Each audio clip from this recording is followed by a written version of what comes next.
In a recent video I made, somebody left a comment about how much they loved wipe-on polyurethane. Now, I was never a fan, but in all fairness, I haven't used this stuff in over 5 years. So I thought I'd give it another shot in this comparison video between brush-on, wipe-on, and spray-on. What's the difference?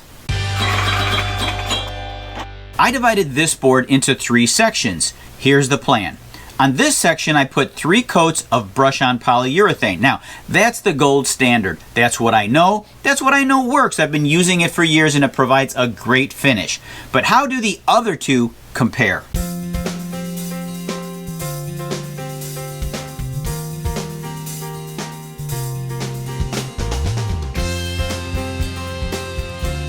After 1 coat of each, I can already tell you how this test is shaping up. The wipe-on poly is very thin, but I kind of like it actually. It's smooth and even. The spray is a little bit thicker and it has a little more coverage than the wipe-on, but not as much as the brush. I'm not going to waste your time showing you each and every coat and what they look like. I'm going to jump to the end and give you my conclusions. 3 coats of polyurethane provide a beautiful, complete, and smooth finish. In order to get a comparable finish using the wipe-on, I had to give it 6 coats. It does dry quicker in between the coats because it's much thinner. In order to get a comparable finish using a spray, I had to apply 5 coats. 3 coats, 6 coats, 5 coats. Let's talk about price for just a minute. The cheapest by far is the brush-on poly. It's about 15 bucks a quart or 32 ounces. In second place is the wipe-on. It's almost twice the price of the brush-on, but you are paying for convenience. Now, the sprays, they have to thin out the poly so much in order to get it to go through that pinhole nozzle.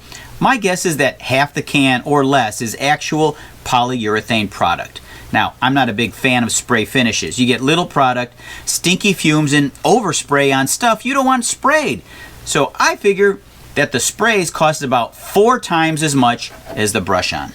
Now I'm going to talk about the wipe-on poly for a minute, which is the reason I'm making this video to begin with. I like it. I like it a lot, but for different reasons than you might think. First of all, there's sometimes when I need a light, quick, and easy to apply finish. For example, here's a fruit bowl that I recently refinished. For this, I want a very light, somewhat protective finish that's not wax. The wipe-on poly is perfect for this. After staining the mahogany wood, I used 1 coat of wipe-on poly. It really brought out the deep, rich color.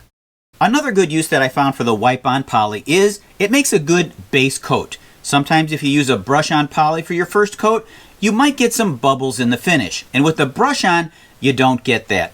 Afterwards, you can then apply the brush-on poly right on top of this. No matter what finish you use, you do have to remember to sand in between coats. So if you do that 6 times, it's going to be a little bit more work, so don't think you're saving so much time by using wipe-on poly. I hope my conclusions are clear about the differences between these 3. Brush-on is the best. Wipe-on is good for comparable finishes, but lots of coats. It's good for base coats, quick light finishes where convenience is important. Now, sprays, well, I do use them for convenience, but I never pay full price. I pick them up at garage sales and estate sales for $1 or $2. They're really not worth the store-bought cost.